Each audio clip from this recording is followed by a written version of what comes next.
You're listening to the For I Will Be With You podcast. For I Will Be With You. Daily reflections on recovery from the Bible.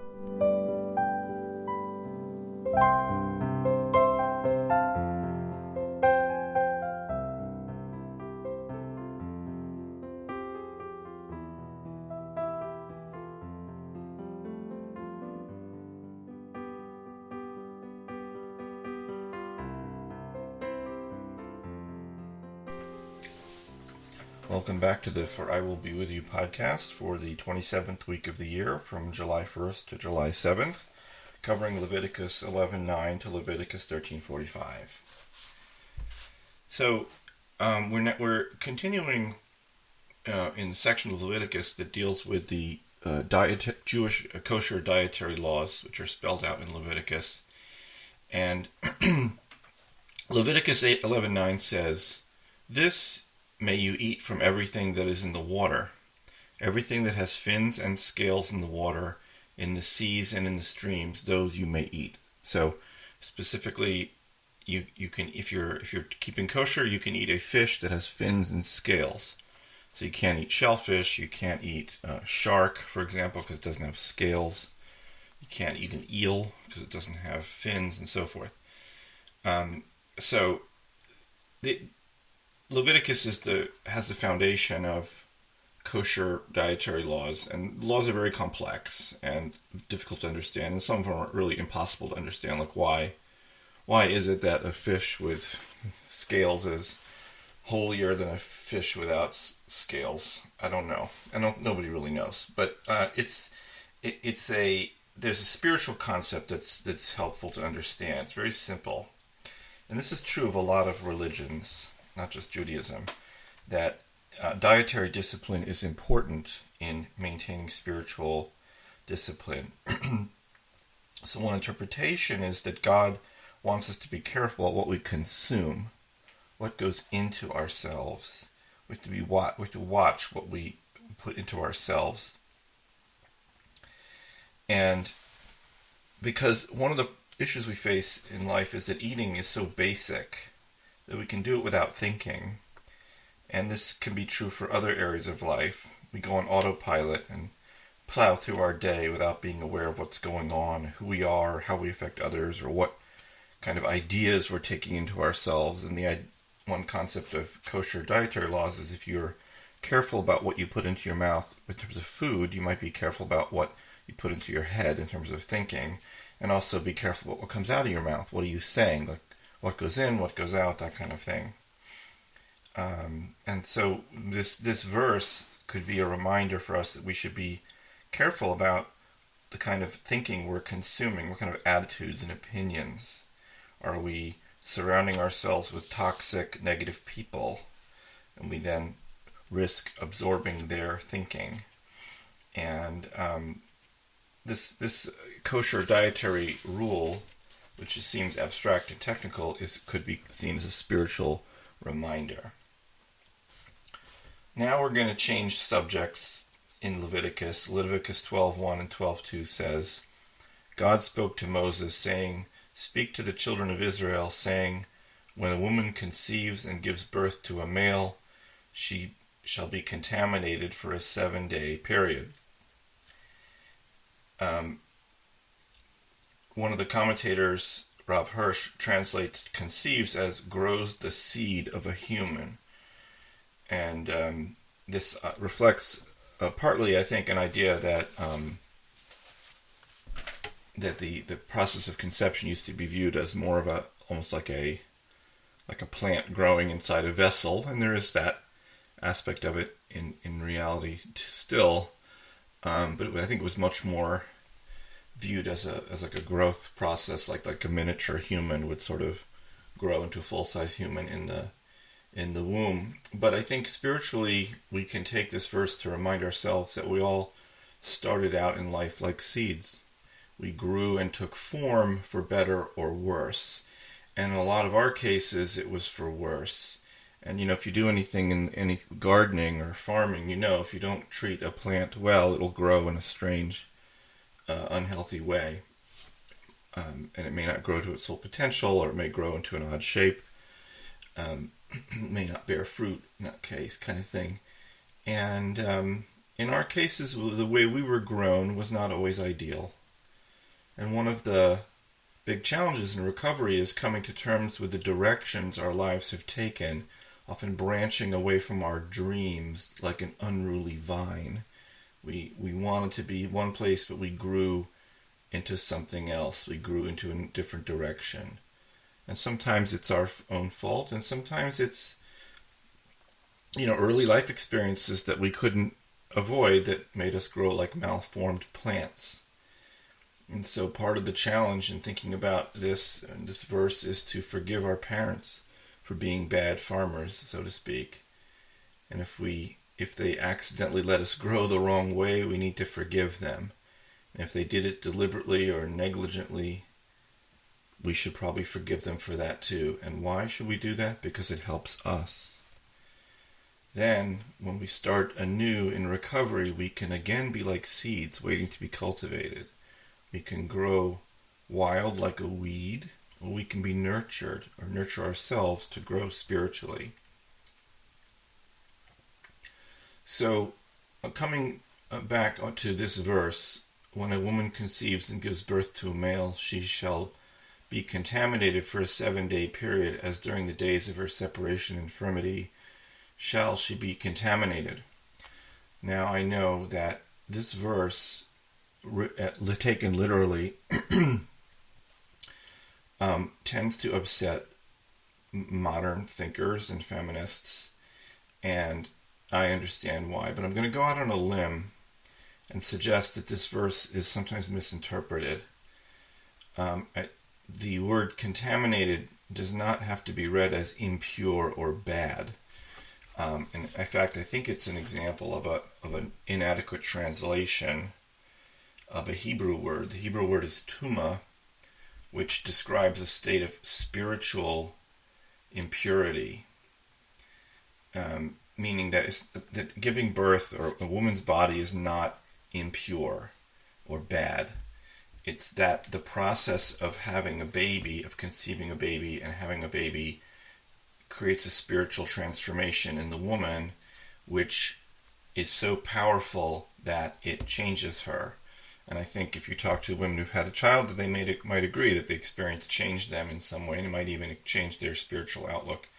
And that by being basically God's partner in the creation of a new human being, this puts a woman on a level that other people cannot understand, and it's so powerful that it's almost like dangerous to come near. So that's, I think, the idea of contamination and separation, that the woman is in a spiritual zone that is so strong that it's almost like dangerous to other people. So, and I think for our purposes, if you could sort of extend the metaphor a little bit, like recovery can be like a rebirth process. Recovery is, if it goes well, is sort of like a new individual's being born. This new individual has conscious contact with God, and like the childbirth experience, the release of spiritual energy can be immense, almost dangerous, profound. It can profoundly change us. And I think where we see this is that if we go through this process, we're really not the same person we were before. Meaning, if you get sober and you're working a good program, and then you find yourself back with your old friends who are still using, they probably seem a little different to you, and you probably seem different to them, because you've changed. You've acquired a different spiritual energy. So maybe you need to separate yourself, like the woman who's just given birth, because you've been reborn yourself. You need to be separated. So going from one controversial topic to another, Leviticus 12:3 talks about the obligation of circumcision, also known as bris milah, ritual circumcision of Jewish males at the age of 8 days. Leviticus 12:3 says, "On the 8th day the flesh of his foreskin shall be circumcised." And this is the sign, the circumcision is the sign of the covenant between God and Abraham, that God will allow Abraham to be in the promised land.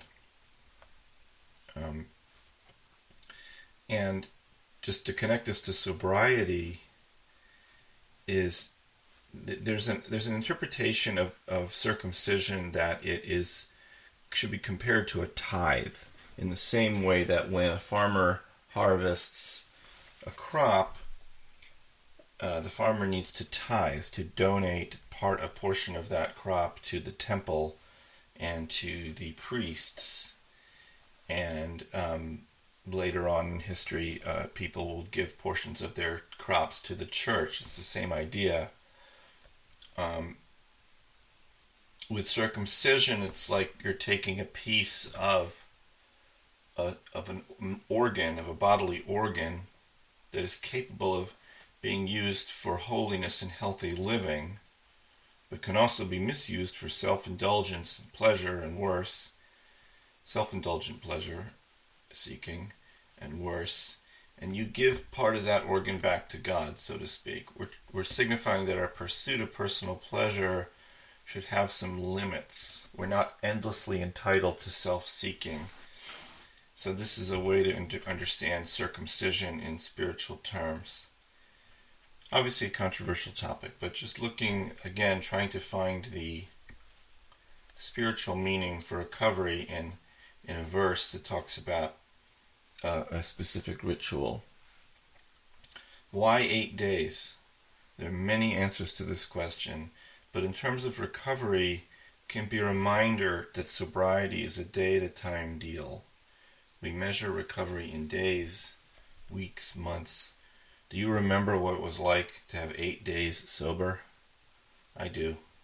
Bris Milah is a ritual performed after birth, and so we mark time in the same way in recovery. It's a ritual of our rebirth, so to speak, as sober people.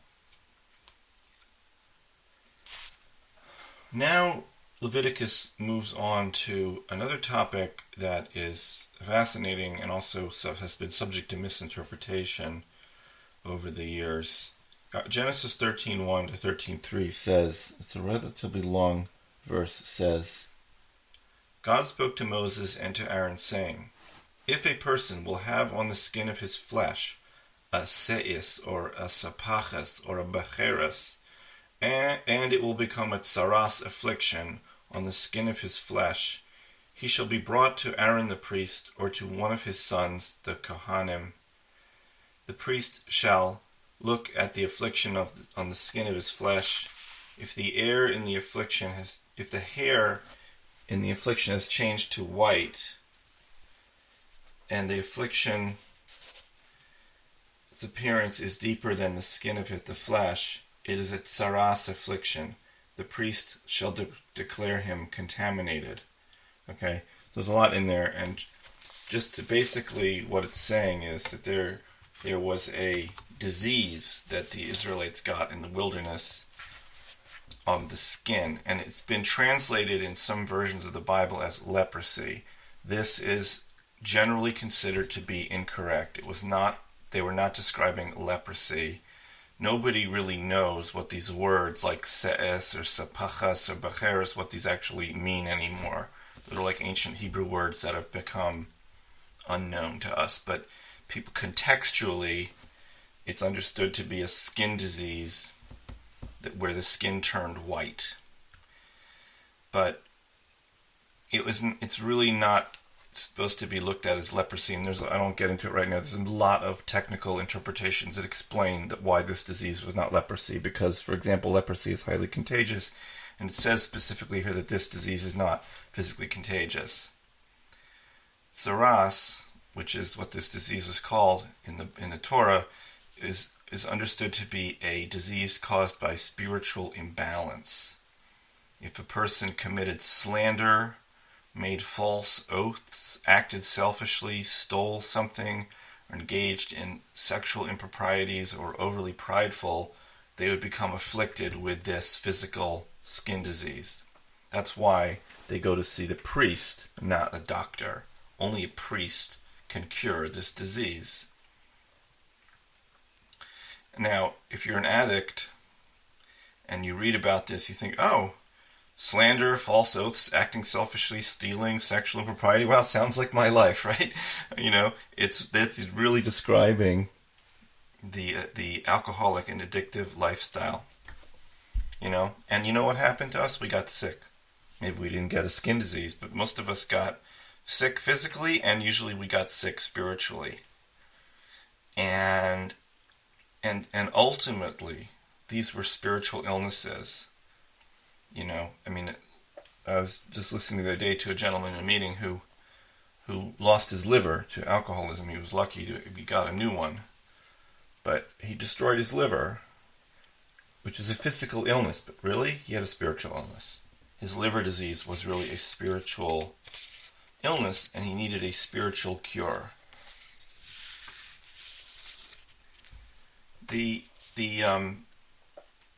Another interpretation of tsaras from the commentary that it says, in Leviticus 13:3, it says, "It is a tsaras affliction, the priest shall declare him contaminated," is that tsaras was a divine punishment for failure to feel the needs of others. So really, another way of saying selfishness, self-seeking. When Israelites in the desert were unable to feel when others were hurt, they came down with tsaras. This may seem unfair in a way, but it's also a good thing. And this is true in recovery. When we are insensitive to the needs of others, we harm ourselves. Think about that for a second. With tsaras, the harm was made visible in the form of physical illness. This is almost like helpful. It's like, you can see my skin is diseased. It's a way to say you're doing something wrong. Because this is the problem we have when we're acting out in addiction. It's like, we're like, hey, I'm fine. There's nothing wrong with me. Here, at least you go, oh, your skin's turning white. And that's because it's God's way of telling you that you're doing something wrong. And now if we act out like that, it's invisible to us. So this is the lesson of Leviticus 13:3. By self-seeking, we actually can hurt ourselves as well as hurting other people. And there is a solution to this problem, which is to find fellowship and work with other people and try and understand what other people are going through. That will help you cure the spiritual malady of self-seeking. Leviticus 13:45 continues with tsaras, saying, "And the person with tsaras, in whom there is the affliction, his garments shall be rent, the hair of his head shall be unshorn, and he shall cloak himself up to his lips. He is to call out, 'Contaminated, contaminated.' He shall dwell in isolation outside the camp." This is quite an image. The afflicted person has to tear his clothes, not cut his hair, and wrap himself up in cloth, and walk around saying, "Contaminated, contaminated," so people will be aware that he has the disease. Now, this verse has a number of contradictions in it. For one thing, tsaras is not communicable. It's not a contagious disease. So why does the sufferer need to be isolated and warn people that he is approaching? So one idea is that the spiritual contamination that afflicts him may affect others. I think that's believable. And being around spiritually diseased people can have a negative impact on our own sobriety and peace of mind. I mean, that's definitely something we've seen in our lives. Another view is that the person with tsaras is telling people how much pain he is in so that others will pray for him. Okay, that's an interesting idea. Saying, "I'm contaminated, help me." But a third interpretation, this is a good example of how a single verse can have multiple interpretations. Third interpretation is that the person with tsaras is actually saying, you are all contaminated. That it's sort of he's not saying that he's contaminated, he's saying you're contaminated. And this is such an amazing reflection on the way addiction can work. He's contaminated, so he assumes everyone else is as well. And this is, if you look at the rationalizations that people used when they're using, it's a lot of time it's like this. It's like, oh, everybody uses drugs. Everyone's on something. Everyone's stoned. I use heroin and you use coffee, So we're both addicts, wink, wink, right? It's a way you can bring everybody in the world down to your level to justify your behavior. And another way to look at this too, just extending it to one more interpretation, is the sufferer is in isolation. And he's isolated even while he's with other people. And this is a very common theme in recovery and addiction. You're alone while you're with other people. But you don't have to be. And that this is a reminder that if you can treat your spiritual malady, maybe you can be with other people and they won't view you as contaminated. You won't view yourself as contaminated. And you can become better.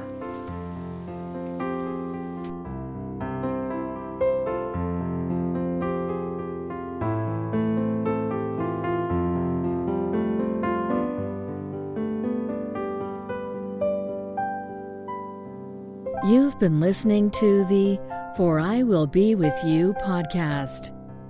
Daily reflections on recovery from the Bible. www.foriwillbewithyou.com